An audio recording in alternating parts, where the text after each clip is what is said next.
Hello दोस्तों, कैसे हैं आप सब। मेरा नाम भाग्यश्री दायमा है और मैं करंटली सब इंस्पेक्टर हूँ दिल्ली पुलिस के अंदर। 2019 के बैच में मैंने ज्वाइन किया था। काफ़ी दिन से ऐसी बातें चल रही थी कि आपसे रूबरू होना है, जो मेरे एक्सपीरियंसेस रहे हैं, जिस तरीके का स्ट्रगल मैंने किया, जो प्रॉब्लम्स मैंने फेस की वो आप सभी भी फेस कर रहे होंगे। तो मुझे हमेशा से था कि वो चीज़ें आप लोग ना फेस करें, जो गलतियां मैंने की वो आप लोग ना करें। तो इस वजह से मैं आप सबसे आज जुड़ी हूँ यहाँ पे। तो आप लोगों के जो भी डाउट्स हैं, जिस तरीके की प्रॉब्लम आ रही है, पढ़ाई कैसे करें, प्लान कैसे बनाएं, खुद को मोटिवेटेड कैसे रखें, तो आप मुझसे कुछ भी पूछ सकते हैं। मेरे बारे में मैं बता दूं कि मैं राजस्थान के एक छोटे से डिस्ट्रिक्ट चूरू ज़िले से बिलोंग करती हूँ और हमेशा से मेरा सपना रहा था कि मुझे यूनिफॉर्म सॉर्ट ऑफ सर्विसेज को ज्वाइन करना था। तो फाइनली मैं आज दिल्ली पुलिस में एज अ सब इंस्पेक्टर कार्यरत हूँ और मैं अपनी यहाँ पे अभी आगे की प्रिपरेशंस भी मेरी जारी हैं और मैं इसी के अंदर अपना बेस्ट देने की कोशिश कर रही हूँ। तो आप लोगों को जिस तरीके के भी डाउट्स हैं रिगार्डिंग योर प्रिपरेशन, आप मुझसे पूछ सकते हैं और मैं कोशिश करूँगी कि मैक्सिमम आपके डाउट्स को मैं क्लियर कर पाऊँ। हाँ जी, तो आप कोशिश कीजिएगा कि भाई मैक्सिमम आप जो हमारा मेन सब्जेक्ट है कि प्रिपरेशन कैसे की जाए किसी भी गवर्नमेंट एग्ज़ाम की, और अगर आप यूनिफॉर्म सॉर्ट ऑफ सर्विसेज की स्पेशली तैयारी करना चाह रहे हैं तो देखिए हर एक एग्ज़ाम की प्रिपरेशन थोड़ी अलग टाइप में होती है, तो हम उसी के तरीके से जाएंगे।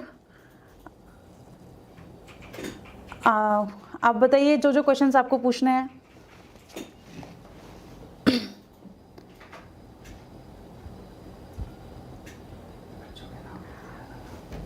हाँ जी, नमस्ते सुरेश यादव, आप क्वेश्चंस पूछिए। प्रिपरेशन के रिगार्डिंग बेसिक अप्रोच बताएं। देखिए सबसे इम्पॉर्टेंट जो मुझे लगता है किसी भी प्रिपरेशन में कि आप तो पहले ये डिसाइड करें कि आपको किस टाइप की सर्विसेज को ज्वाइन करना है। सपोज आप बैंकिंग की प्रिपरेशन करना चाहते हैं तो बैंकिंग की preparation is totally different. SSC की प्रिपरेशन जा रहे हैं तो that is slightly different. CPO की प्रिपरेशन जा रहे हैं तो उसमें आपको CPO is, I'll be talking about CPO mainly because through this exam only I've got selected. तो CPO में क्या है कि 50% और 60% आपकी this एजुकेशन मैटर करती है और 50% आपका फिजिकल मैटर करता है। तो आप क्या करें, आप पहले निर्धारित करें कि आपको करना क्या है, फिर उसी के एग्ज़ाम्स को उसके जो प्रीवियस ईयर्स पेपर्स हैं उनको आप देखो, एनालाइज करो पहले कि भाई मैं आप सब हर किसी को अपना अपना कैलिबर पता होता है, तो आप उसके अकॉर्डिंग उसको देखिए कि मैं इस पेपर को क्लियर कर सकता हूँ कि नहीं कर सकता हूँ, कौन से सब्जेक्ट्स हैं जो मेरे स्ट्रॉन्ग हैं, जो इस एग्ज़ाम में मेनली पूछे गए हैं, किस सब्जेक्ट्स पे मुझे और तैयारी करने की ज़रूरत है। उस हिसाब से पहले तो आप पेपर एनालिसिस कीजिए, फिर आप एक रॉ तरीके से आप एक मॉक पेपर दीजिए। सपोज़ मैं मेनली CPO की बात करती हूँ तो आप एक CPO का कोई भी प्रीवियस ईयर्स का पेपर या फिर कोई भी मॉक टेस्ट पेपर अगर साइट पे अवेलेबल है तो आप उसको दीजिए।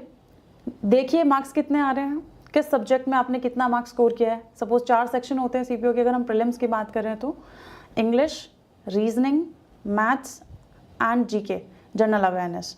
तो उसमें आप पहले देखिए कि कितने कितने मार्क्स आपके आए हैं, फिर उन सब्जेक्ट्स को एनालाइज कीजिए कि सपोज अब जैसे हम रीजनिंग की बात करें तो reasoning is again consist of many topics like syllogism आ गया आपका, वेन डायग्राम्स आ गए, क्लॉक कैलेंडर के क्वेश्चंस आ गए, ब्लड रिलेटेड क्वेश्चंस आ गए। तो किस सब्जेक्ट्स में आपके ज़्यादा, किस टॉपिक में आपके ज़्यादा मार्क्स कट हो रहे हैं, तो आप फिर अलग से वो जो टॉपिक है, सपोज ब्लड रिलेशन में आपको ज़्यादा प्रॉब्लम आ रही है, आप उस टॉपिक पे जाइए, उसको क्लैरिफाई कीजिए, उसको स्ट्रॉन्ग बनाइए और उसके बाद इस तरीके से सब्जेक्ट वाइज और टॉपिक वाइज अपने अपने जो सारे टॉपिक्स हैं वो क्लियर कीजिए। ओके, उसके बाद प्रिपरेशन के रिगार्डिंग अप्रोच कैसे करें बताया मैम। तो मेनली मैंने जो किया था, मैंने यही किया था, पहले पेपर एनालिसिस किया। जो मेन चीज़ें आपको समझनी होंगी कि जो बहुत ज़्यादा हार्ड वर्क करता है सिलेक्शन उसका नहीं होता, जो स्मार्ट तरीके से अप्रोच करता है, पेपर कोई भी पेपर हो उसको क्लियर करने की एक ट्रिक होती है। सपोज़ अगर हम CPO की बात करते हैं, CPO के अंदर आप देखिए कि 200 नंबर की क्वेश्चन, 200 नंबर का पेपर आता है, 50-50 क्वेश्चंस हर एक सेक्शन से आते हैं और हर एक क्वेश्चन 1 मार्क्स का होता है।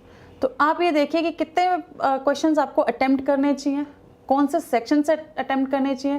लाइक बैंकिंग की तरह इसमें इंडिविजुअल कट ऑफ नहीं है। तो सपोज अगर आपका जनरल अवेयरनेस थोड़ा कम आता है आपको, तो आप मैथ्स में जो आपका स्ट्रॉन्गर एरिया है, मैथ्स के सारे क्वेश्चन अटेम्प्ट कीजिए, इसमें एक्यूरेसी 100% होती है, आप वो अटेम्प्ट कीजिए।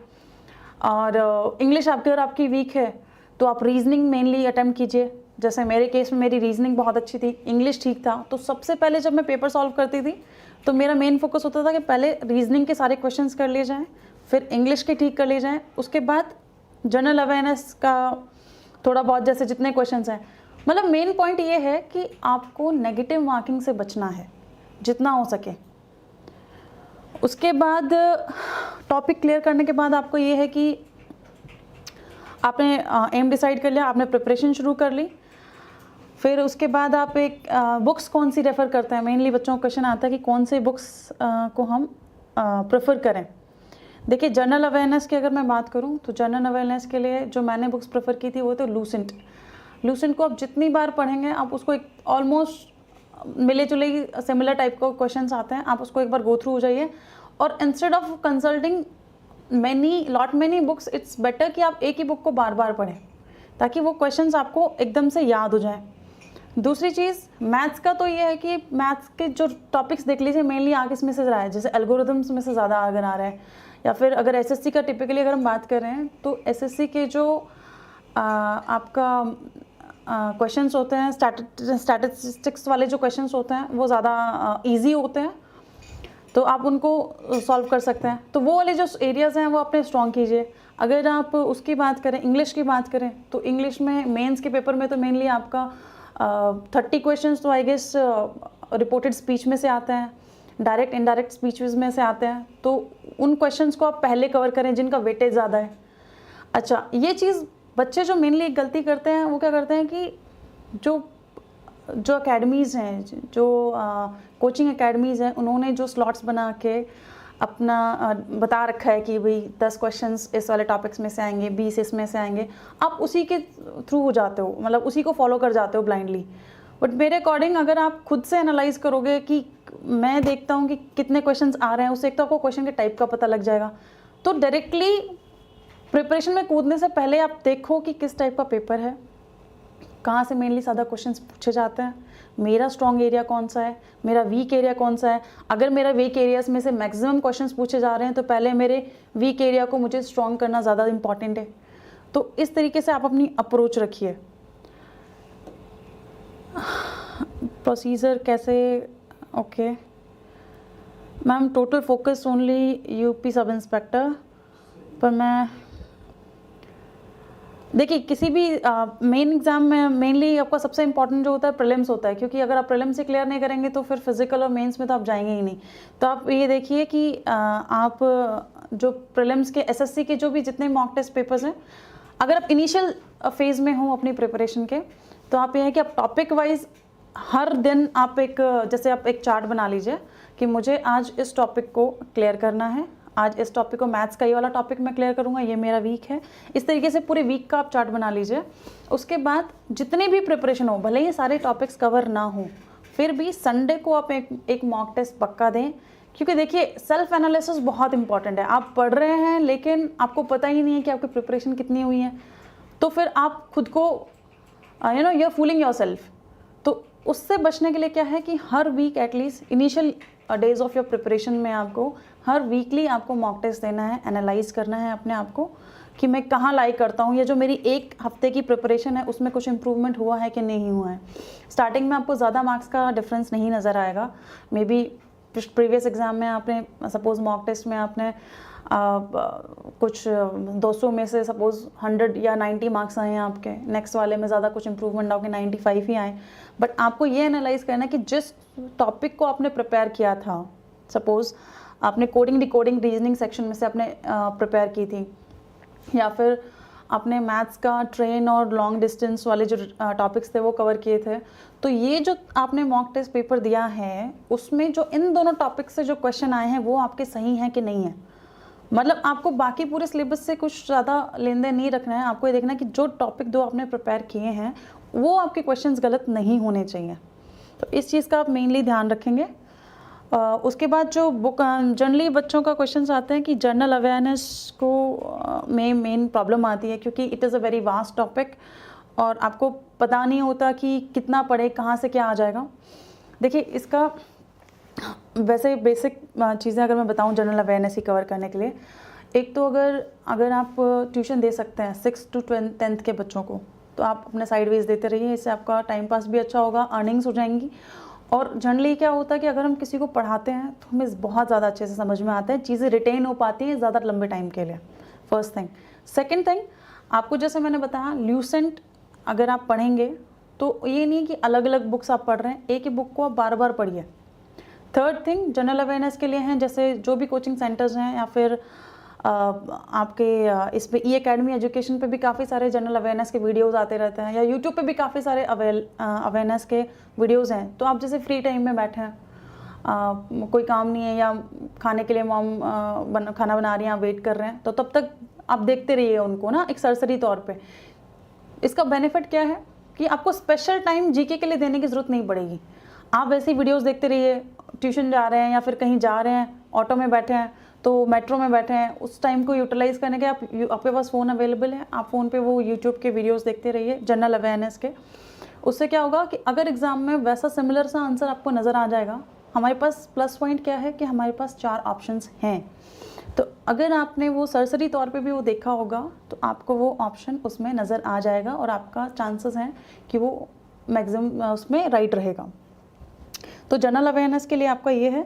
अगर फिर भी आपको बाकी चीज़ें प्रेफर करनी हैं तो वो हो जाएगा आपका करंट अफेयर्स के लिए थोड़ा गाइड करें कैसे आप उसको प्रिपेयर। हाँ जी, मैं करंट अफेयर्स के लिए मैं आपको बता रही हूँ, तो जो मैंने अभी स्टेप्स बताए उनको आपको फॉलो करना है। उसके बाद जो बुक्स मैंने प्रेफर की, कोचिंग अगर आपने कहीं से ले रखी है तो आप कोचिंग के नोट्स को आप देख सकते हैं।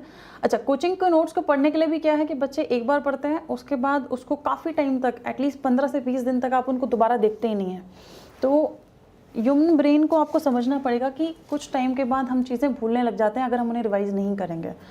तो आप लोगों की ये हैबिट होनी चाहिए कि एटलीस्ट 1 हफ्ते बाद या 10 दिन बाद आप पक्का से या पॉजिटिवली उस जो नोट्स हैं या जो भी आपने पहले प्रिपेयर किया है उसको एक बार वापस से देखें, तो वो चीज़ें आपको रिटेन हो जाएंगी। बुक्स जो आप प्रेफर कर सकते हैं वो आप जैसे कोचिंग के नोट्स हो गए, प्रतियोगिता दर्पण में भी काफ़ी सारी चीज़ें आती हैं, कंपटीशन विजार्ड है, तो ये तो मैगजीन्स हैं जो आप अगर बोर हो रहे हैं तो आप देख लिया, पढ़ लिया उनको, इस तरीके से आप इसका कर सकते हैं।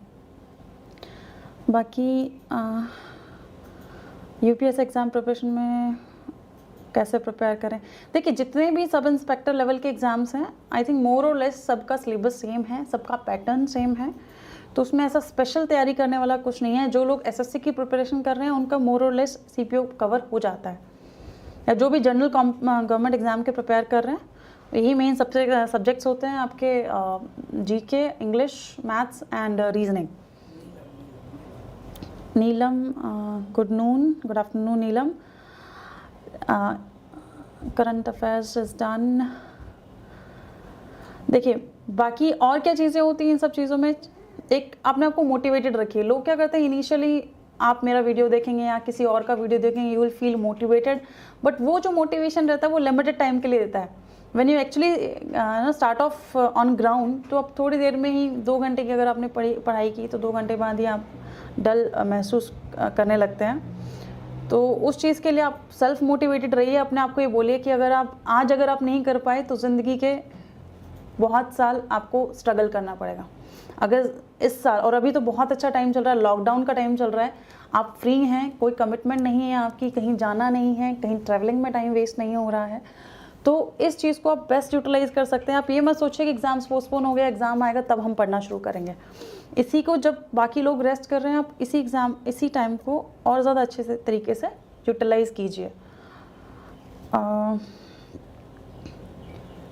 तो आपकी बेस्ट प्रिपरेशन हो पाएगी। मैथ्स में स्पीड कैसे बढ़ाएं, देखिए मैथ्स में सबसे पहले होता है कि स्पीड किस लिए कम हो जाती है, या तो आपको वो टॉपिक क्लियर नहीं है, सबसे मेन इंपॉर्टेंट है कि जो भी मेनली क्वेश्चंस पूछे जा रहे हैं, सपोज 50 नंबर का मैथ्स आ रहा है आपके, तो 50 में से 10 या 12 क्वेश्चन सपोज सिर्फ अर्थमेटिक से ही आ रहे हैं, उन 10-12 क्वेश्चंस में से भी 3 या 4 क्वेश्चन सिंपली लॉन्ग डिस्टेंस या ट्रेन्स वाले जो क्वेश्चंस होते हैं अपने उस टॉपिक से आ रहे हैं, तो पहले आप उस टॉपिक को क्लियर करो। उसके बाद जो मैंने कर रखा था वो था कि काफ़ी सारी ऐप्स हैं, जैसे टेक्स्ट बुक है, SSC अड्डा है, बाकी ऑलिव बोर्ड के भी कुछ मॉक टेस्ट ऐप्स भी हैं, उसमें 15-15 मिनट के शॉर्ट टेस्ट आते हैं हर दिन। आप उनको भी अगर सॉल्व करोगे, आप देखोगे आपकी स्पीड कितनी बन पा रही है, कितनी नहीं बन पा रही है, तो आप उनको डेली बेसिस पे जब आप पढ़ते पढ़ते बोर हो गए हैं, यू वांट सम चेंज, तो आप उनको सॉल्व कर सकते हैं। नीलम क्या है, ma'am have you any idea about next vacancy of CPO? See, for that you should consult, you should be connected to internet, and you should keep looking at the notifications. Seriously, I do not have any idea about when the CPO openings are going to be there. So for that you should download all the apps which I'm telling you. Generally apps पे जो text book app हो गई, SSC अड्डा app हो गई, या फिर काफ़ी सारे जो यूट्यूब चैनल्स हैं, they keep on telling you कि कौन सी वैकेंसीज आ रही हैं, कौन सी नहीं आ रही हैं, कब फॉर्म्स निकलेंगे। SSC की वेबसाइट आप रेफ़र कर सकते हैं। Mainly I would advise you और I would suggest you not to worry about when the vacancies are going to be release. Instead आप ये जो टाइम है उसको अपनी प्रिपरेशन पे लगाइए। हो सकता है गवर्नमेंट का कोई ऐसा फिक्स टाइमिंग नहीं है, हो सकता है गवर्नमेंट अभी कुछ दिनों में अगले महीने रिलीज़ कर दे और शायद 2-3 महीने में एग्ज़ाम भी कंडक्ट करवा ले, तो आप उस टाइम फिर आपके लिए प्रिपरेशन का टाइम थोड़ा कम पड़ जाएगा। तो बेटर है आप इसी टाइम को यूटिलाइज कीजिए। मीनिंग याद नहीं रहता कुछ भी, कैसे याद रखें, उसी का मैं आपको बता रही हूँ। याद इसलिए नहीं रहता है क्योंकि आप महीने में एक बार उस चीज़ को देखते हैं। पहली चीज़ तो ये है कि अगर आप रट्टाफिकेशन के तरीके से पढ़ेंगे तो आपको चीज़ें समझ नहीं आएंगी। आप इस तरीके से प्रेशर में आके पढ़ेंगे तो भी नहीं समझ में आएगी। आप उसको समझिए। जैसे सपोज़ अगर आप मेडिवल हिस्ट्री पढ़ रहे हैं या फिर आप मॉडर्न हिस्ट्री पढ़ रहे हैं, तो आप जब उसको रीड कर रहे हैं तो इस तरीके से रीड करिए कि एक कहानी, एक मूवी आपकी आंखों के सामने चलनी चाहिए। अच्छा 1914 के अंदर फर्स्ट वर्ल्ड वॉर हुआ था, 1918 तक वो चला था, इस तरीके से। एंड हर हफ्ते यानी हर 7 दिन बाद या 10 दिन बाद तक आप उसको रिवाइज करते रहिए, एक बार गो थ्रू हो जाइए। I have already joined textbook test series and I've done regular test, ma'am. That's good. That's good. Actually, you will not even realize this, but इससे benefit क्या है कि when you tend to solve mock test papers, no. So what happens? You don't realize, but आप automatically उससे used to हो जाते हैं, आप इतने comfortable हो जाते हैं, तो जब actual exam जब आप देते हैं तो आपको बहुत familiar लगता है उससे। आप ऐसे घबराते नहीं हो क्योंकि आप ऑलरेडी पिछले एक हफ्ते से, सपोज जब एग्ज़ाम की डेट होगी उसके कम से कम 10 दिन पहले से तो आपको सिवाय मॉक टेस्ट पेपर्स के कुछ देना ही नहीं है। दिन में 2 पेपर 3 पेपर ऐसे आपको देते रहना है, ठीक है। तो आप जब फाइनल एग्ज़ाम देंगे, जो मेन डूम्स डे होगा आपका, उस दिन आप जब एग्ज़ाम देंगे तो आपको लगेगा आप तो यूजुअल पेपर दे रहे हैं, आपको इतनी हैबिट हो जाएगी उसकी। रिवीजन के लिए बताएं, सब्जेक्ट बहुत सारे हैं, कैसे रिवाइज़ करें। देखिए मैं यही आपको बता रही हूँ।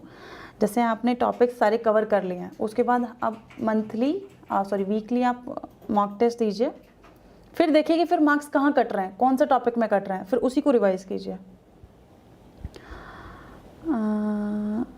कब तक भर्ती आ सकती है? No idea, absolutely no idea. Go to SSC website and consult there.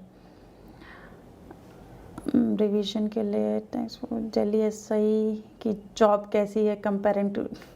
C it's all about your mental temperament. अगर आप मेरी बारे में बात करेंगे कि I always wanted to join uniform sort of services, तो ये अगर आप सिर्फ जॉब के लिए कोई जॉब देख रहे हैं तो आपका माइंडसेट उसी के अकॉर्डिंग सेट होता है।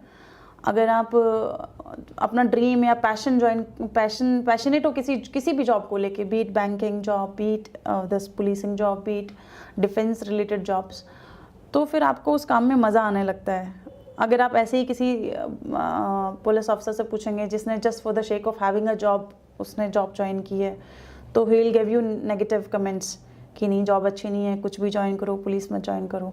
But if you ask me और if you ask somebody who is very much passionate about policing, तो he will tell you the positive points कि अच्छी है, मज़ा आता है, इनोवेटिव है, बोरिंग नहीं है, डेली नए चैलेंजेस होते हैं. तो इस टाइप का है. इट्स अप टू यू कि how do you see a job and how much badly do you want it. Ma'am okay, कुछ बच्चे पूछ रहे हैं कि मैम डेली कितने घंटे पढ़ाई करें. See to be very honest, I am not a very studious sort of person, but वही मैंने आपको बताया, smart study and hard work. Hard work जो है वो एक वर्कशॉप वाला भी करता है, एक लेबर भी करता है, वो हमसे ज़्यादा फिजिकल हार्ड वर्क करता है, बट स्टिल वो बहुत कम अर्न करता है. और हार्ड वर्क एक एयर कंडीशन रूम में बैठा हुआ इंजीनियर भी करता है, but still he is earning in lakhs just because of his smart work. तो you have to do here is smart work. तो आप 8 घंटे भी पढ़ेंगे लेकिन डेडिकेटेड होकर पढ़ेंगे तो वो आपको बेनिफिट करेगा. और आप सारे दिन किताब लेके बैठे हैं और फोकस नहीं है आपका तो भी कोई सेंस नहीं है. 8 घंटे पढ़िए, 8 घंटे is more than enough. Do play, physical activity कीजिए, रनिंग के लिए जाइए. अब तो लॉकडाउन आप बाहर नहीं जा सकते तो फिजिकल वर्कआउट कीजिए, मेडिटेशन कीजिए, जो करना है. When you feel like I should play now तो आप खेलिए.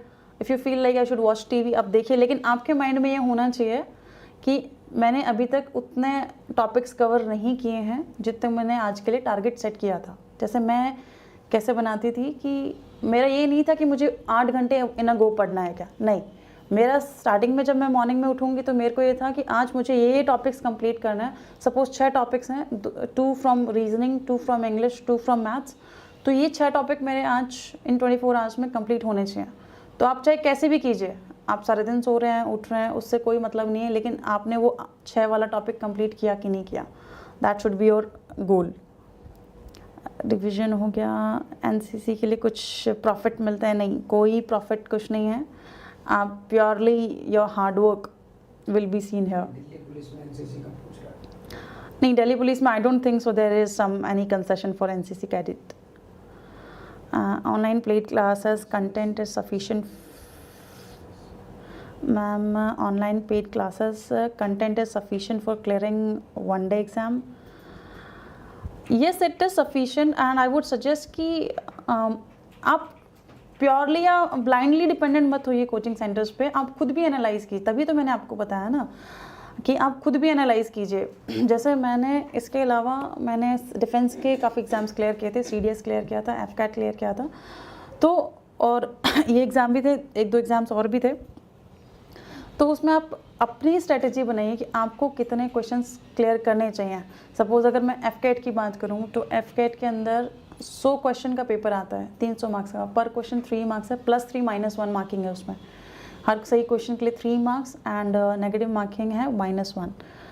तो क्या होता है कि अगर आप उसमें अगर देखेंगे, मैंने एनालिसिस करके अपने थ्रू इन्हें पता लगाया था कि यार अगर 70 क्वेश्चन मैं उसके सही कर देती हूँ तो 7 3 जा 21, तो 210 नंबर मेरे सीधे सीधे आ जाएंगे. और कट ऑफ जनरली कितनी जाती है? 140, 150, मैक्स टू मैक्स 160. अभी इन रिसेंटली ज़्यादा जाने लगी थी, 165 समवेयर. तो भी 210 जो नंबर है, this is safe marking, you are playing safe. तो उस हिसाब से आप पेपर देखिए और उसमें एनालाइज कीजिए कि आप कितने क्वेश्चन अटैम्प्ट करने चाहिए जिससे मेरी मेरिट में भी आगे प्रॉब्लम नहीं आए. ऐसा भी तो कोई सेंस नहीं है ना कि प्रीलिम्स आपने अगर क्लियर कर लिया लेकिन फाइनल मेरिट में आप नहीं आ पा रहे हैं, या CPO के आपने प्रीलिम्स मेन सब कुछ क्लियर कर लिया लेकिन आपको DP चाहिए था, DP नहीं मिल पा रहा है और आपको ITBP से सेटिस्फाई होना पड़ रहा है. That is also not very good thing. My sister also is in Delhi Police. That's why I want to join Delhi Police. That is good. मतलब you have already gotten some motivation. And see, struggling days are very uncertain. ठीक है. You will sometimes you will go into depression कि यार होगा कि नहीं होगा, exam conduct होंगे नहीं होंगे.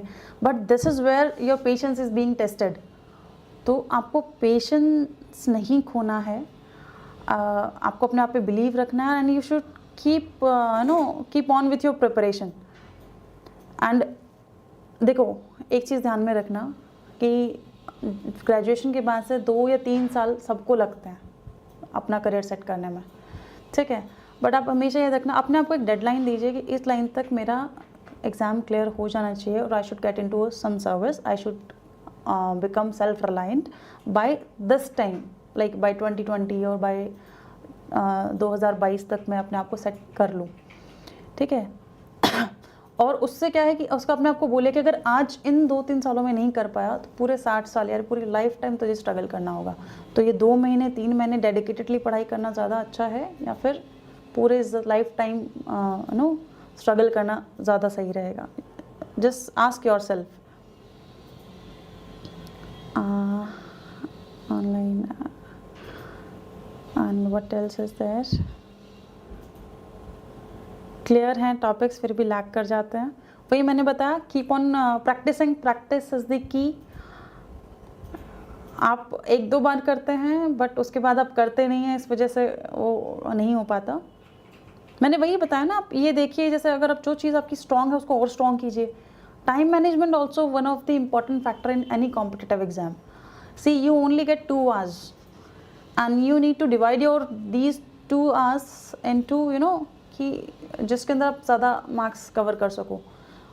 जीके है, अगर आपने अच्छी सफिशिएंट जीके पढ़ी है या हर दिन 15-20 मिनट का या आधे घंटे का एक वीडियो देखा है कोई भी करंट अफेयर्स का, या उसमें भी टॉपिक्स हैं आप देखिए, प्रीवियस ईयर्स का पेपर उठाएंगे तो आप देखेंगे कि जो 50 क्वेश्चंस पूछे गए हैं सीपीओ में से, उसमें से कितने ज्योग्राफी में से आए हैं, कितने करंट अफेयर्स में से आए हैं। अगर हिस्ट्री की बात करें तो एंशिएंट हिस्ट्री में से कितने, अगर एक दो हैं तो उसके लिए फिर पूरी हिस्ट्री पढ़ने का फ़ायदा नहीं है ना। ज़्यादा हैं, कम से कम 5-6 क्वेश्चंस हैं या 4-5 क्वेश्चंस भी आ रहे हैं तो फिर डेफिनेटली आप उन टॉपिक्स को देखिए, ठीक है। और इस तरीके से आप उनमें वो टॉपिक्स कवर कीजिए। मेन एग्ज़ाम की बात करें तो it will hardly take 10 minutes 50 question करने में, क्योंकि आपको सॉल्व नहीं करना है। जीके में क्या है, आता है तो आता है, नहीं आता तो नहीं आता। उसमें ऐसा कुछ नहीं है कि आप मैथ्स की तरह सॉल्व करेंगे, निकालेंगे आंसर, तो उसमें टाइम वेस्ट की, तो जीके में तो टाइम वेस्ट होने का कोई सेंस ही नहीं है। इस तरीके से आप एनालाइज कीजिए कि कौन सा सेक्शन आपका स्ट्रॉन्ग है, तो जैसे ही आप एग्ज़ाम में जाएंगे तो वो टॉपिक आप सबसे पहले कवर करेंगे। इसके अलावा ऑनलाइन पे classes, hope I have answered all your questions and still if you have got any doubt, so you can leave that thing in comment. Okay, and again at the end I would tell you to just keep yourself motivated.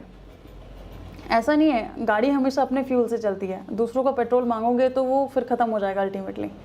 तो दूसरों को देख के motivate होगे तो फिर वो नहीं ज़्यादा दिन तक काम करेगा। खुद को मोटिवेटेड रखना है, खुद को विजुअलाइज करना है कि यार I want to see myself in this uniform someday and I should be there to address the gathering, तो तभी वो चीज़ अंदर से वो आएगी। और ये जो लॉकडाउन का पीरियड है, I would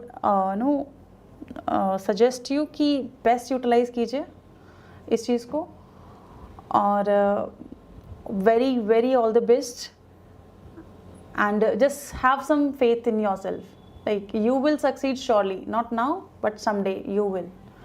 Don't give up at any cost. Jai Hind, Jai Bharat.